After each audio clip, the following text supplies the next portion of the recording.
I stepped into the dimly lit restaurant, anticipation bubbling within me as I scanned the room for him. Our anniversary dinner had been meticulously planned, a celebration of the years we'd spent weaving our lives together. But as my eyes landed on the table, the world seemed to tilt off its axis. There he was, down on one knee, holding a velvet box open, not for me, but for my twin sister. The air was sucked out of the room, and my heart pounded in my chest like a war drum. My sister's eyes widened in shock, mirroring my own, but not for the same reasons.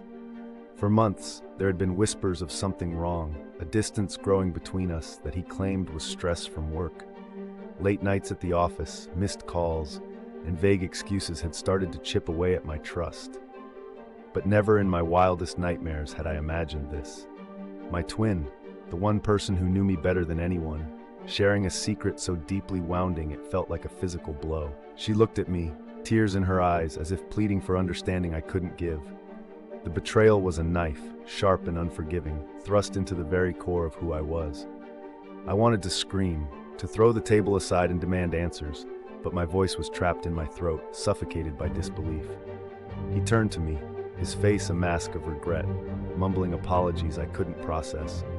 I stumbled backward, needing air, needing to escape the suffocating deceit that clung to me like a shadow.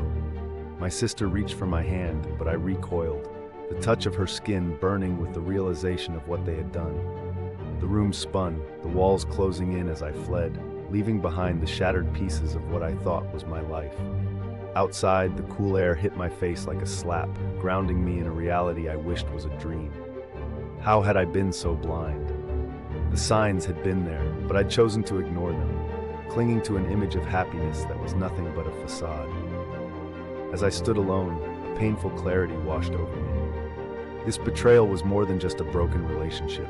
It was a mirror reflecting my deepest fear, being unworthy of love, being replaceable. I realized that the journey to healing would be mine alone, a road carved out of resilience and self-discovery. And as the tears fell, silently marking the end of one chapter, I knew I was ready to write the next, stronger and more aware of my own worth.